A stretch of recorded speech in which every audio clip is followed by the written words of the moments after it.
नमस्कार दोस्तों, स्वागत है आपका मेरे चैनल कॉमिक्स लाइफ में। शुरू करते हैं मनोज कॉमिक्स की एक और मज़ेदार कॉमिक्स, मकड़ी रानी और आदमखोर चूहे पार्ट 2। विजय के इतना कहते ही अजय ने एक्सीलेटर पर पैर रखा। कार झटके से आगे बढ़ी और फिर बंदूक की गोली की तरह सुनसान सड़क पर दौड़ पड़ी। शहर पहुंचते ही अजय और उसके साथियों ने राहुल को सरकारी अस्पताल के इमरजेंसी वार्ड में दाखिल करा दिया। अजय भैया, अच्छा किया जो तुमने पुलिस को यह नहीं बताया कि एक्सीडेंट हमारी कार से हुआ है। इस गलती के लिए सचमुच मुझे ग्लानि हो रही है। गलती तुम्हारी नहीं, उस टप्पू राम की थी जो अचानक हमारी कार के सामने टपक पड़ा था। हाँ अजय, लेकिन उसे कुछ हो गया तो मैं अपने आप को कभी माफ नहीं कर सकूंगा।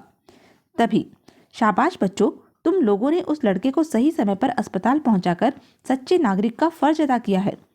अब वह कैसा है डॉक्टर अंकल? कोई खतरे की तो बात नहीं?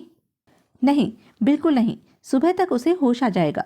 तुम लोग चाहो तो सुबह उससे मिल सकते हो। Thank you doctor. चलो, जान बची लाखों पाए, लौट के बुद्धू घर को आए। फिर वे डॉक्टर से विदा ली अस्पताल से चल दिए। अजय टिंगू को उसके घर से कुछ फासले पर ड्रॉप करते हुए बोला, अपने डैडी को इस संबंध में कुछ मत बताना। अब हम सुबह 9 बजे अस्पताल में मिलेंगे। ओके। कार की नज़रों से ओझल होते ही टिंगू अपने घर की ओर चल पड़ा। भगवान करे डैडी अभी सो रहे हों। अगर उन्होंने इस समय मुझे घर में दाखिल होते देख लिया तो मेरी खैर नहीं। लेकिन घर में कदम रखते ही तो अब वक्त हुआ है महानुभाव के घर लौटने का। तो डैडी मारा गया, अब खैर नहीं।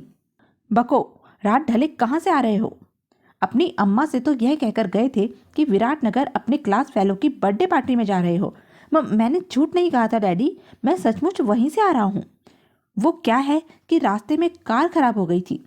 कार खराब हो गई या एक्सीडेंट कर दिया था? आई, डैडी को एक्सीडेंट के बारे में कैसे पता चला? तुम्हें हैरानी हो रही है ना? तुम क्या सोचते हो तुम तिलंगों की हरकतों का मुझे पता नहीं चलेगा? लेकिन खामोश। अस्पताल में उस बेहोश लड़के के बारे में पुलिस को तुम लोगों ने जो बयान दिया है उसकी सूचना मुझे मिल चुकी है।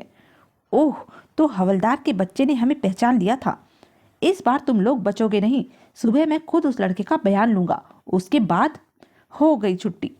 अगर उस टप्पू राम ने हमारे खिलाफ बयान दे दिया तो डैडी हमें हवालात में पहुंचाकर ही दम लेंगे। लेकिन वह हमारे खिलाफ बयान दे ही कैसे सकता है? ना तो वह हमारे बारे में कुछ जानता है और ना हमारी कार का नंबर ही बता सकता है। तब टिंगू प्रकट में बोला, ठीक है डैडी, सुबह आपको सच झूठ का पता चल जाएगा। सो तो ठीक है, परंतु अगर तुम अभी मुझे सब सच सच बता दो तो मैं तुम्हें बचा भी सकता हूँ। मुझे बहुत जोर की नींद आ रही है डैडी। और फिर टिंगू अपने कमरे की ओर चल दिया। ऐसे नहीं मानेगा कमबख्त, पर मैंने भी उन जासूसों से इसकी संगत न छुड़वाई तो मेरा भी नाम तारकुंडे नहीं। अगले दिन ठीक 9 बजे टिंगू अस्पताल पहुंच गया। अजय और विजय वहां पहले से ही मौजूद थे। टिंगू उन्हें अपने पिता से हुई बातचीत के बारे में बताते हुए बोला, मैं तो कहता हूँ यहाँ से फूट लो, डैडी कभी भी यहाँ पहुँच सकते हैं। पहुँच सकते नहीं, पहुँच चुके हैं। क्या मतलब? यह सच है टिंगू, अंकल अंदर उस लड़के का बयान लिख रहे हैं। जब तक वे बयान लेकर बाहर नहीं आ जाते हम उससे नहीं मिल सकते। तभी कमरे का द्वार खुला और इंस्पेक्टर तारकुंडे बाहर निकलते हुए उन्हें घूर कर बोला, तुम लोगों की किस्मत अच्छी है, इस बार फिर बच गए हो। इतना कह तारकुंडे दनदनाता हुआ आगे निकल गया।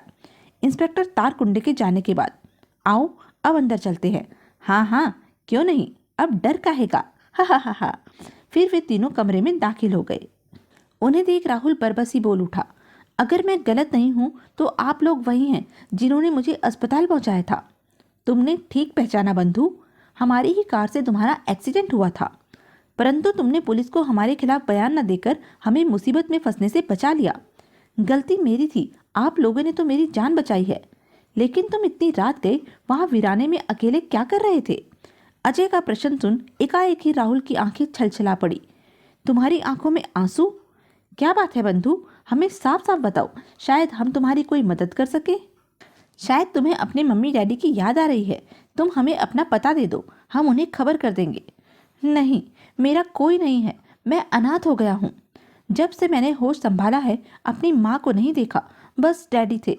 लेकिन कल रात, ओह, कल रात शायद इसके पिता के साथ कोई दुर्घटना घटी है। अजय सांत्वना देते हुए बोला, रो नहीं बंधु, और हमें बताओ कि कल रात तुम्हारे डैडी के साथ क्या हुआ।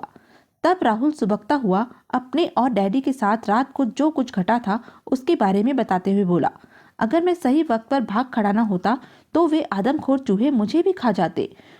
ओह, असंभव। मुझे तो लगता है इसने कोई भयानक सपना देखा है। तभी अजय गंभीर स्वर में बोला, इतनी बड़ी घटना शहर से कुछ मीलों की दूरी पर फैले जंगल में घट गई और किसी को खबर तक नहीं हुई। मेरी बात का विश्वास कीजिए भाई साहब। विश्वास तो हमें अब तब ही होगा जब हम इस घटना की छानबीन कर लेंगे। हाँ, क्यों न हम आज ही वहां जाएं और वास्तविकता का पता लगाएं। प्लीज वहां जाकर अपनी जान खतरे में मत डालिए। तुमने इस घटना के बारे में इंस्पेक्टर अंकल को तो नहीं बताया? नहीं। गुड, अब तुम आराम करो, हम कल फिर तुमसे मिलने आएंगे।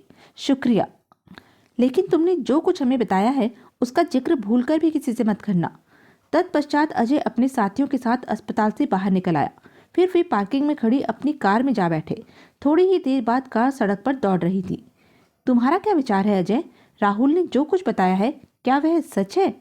मैं तो कहता हूँ एक्सीडेंट के कारण उसका दिमाग हिल गया है। नहीं, सच्चाई का पता लगाए बगैर किसी निष्कर्ष पर पहुंचना ठीक नहीं होगा। फिर तो मैं जंगल की खाक छानने खुद वहां जाना होगा। क्यों न पहले मकड़ी दीदी से विचार विमर्श करके उनकी सलाह ले ले।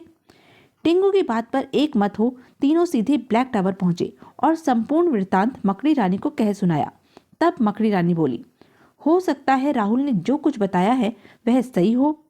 फिर तो आदमखोर चूहों से निपटने के लिए हमें तैयार रहना चाहिए। इसके लिए पहले उन आदमखोर चूहों की प्रतिक्रियाओं का अध्ययन करना जरूरी है।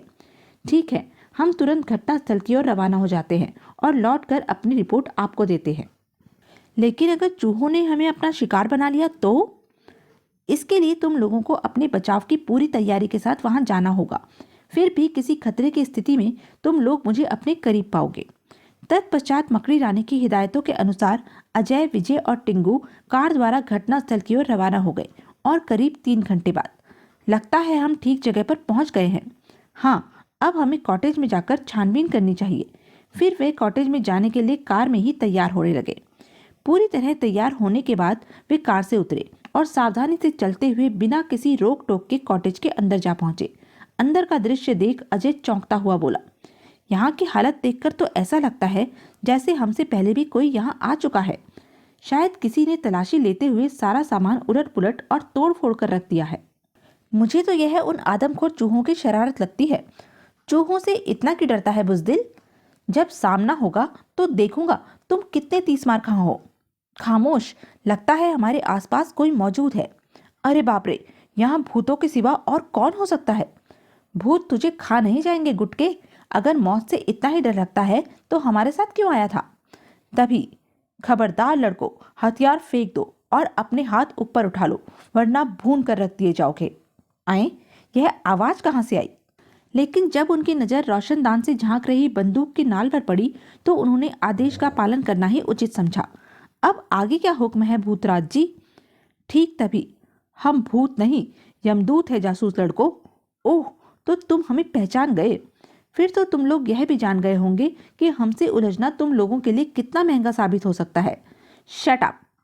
अपनी भलाई चाहते हो तो बताओ, डॉक्टर कामत और उसका बेटा राहुल कहाँ है?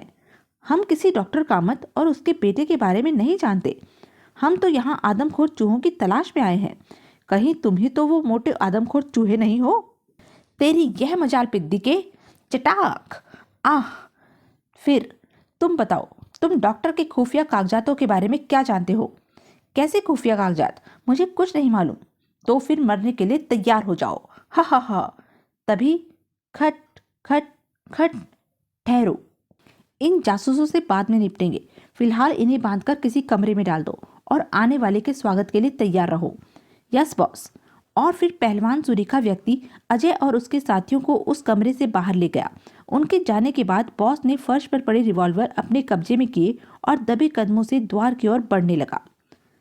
आदमखोर चूहों का क्या रहस्य था? दरवाजे पर दस्तक कौन दे रहा था? बॉस और उसके साथियों को डॉक्टर कामत और उड़न तश्तरी के आविष्कार के कागजातों का पता कैसे चला? प्रोफेसर सुधाकर का क्या हुआ? 10 साल तक अंतरिक्ष में वे कहाँ गायब रहे? 10 साल बाद उड़न तश्तरी अचानक वापस कैसे लौट आई? क्या अजय, विजय और टिंगू बॉस की कैद से मुक्त हो पाए? यह सब हम जानेंगे अपने अगले वीडियो मकड़ी रानी और मृत्यु सम्राट फैंटा में। तब तक के लिए बने रहें मेरे साथ और हाँ, मेरे चैनल को लाइक, शेयर और सब्सक्राइब करना ना भूलें। धन्यवाद।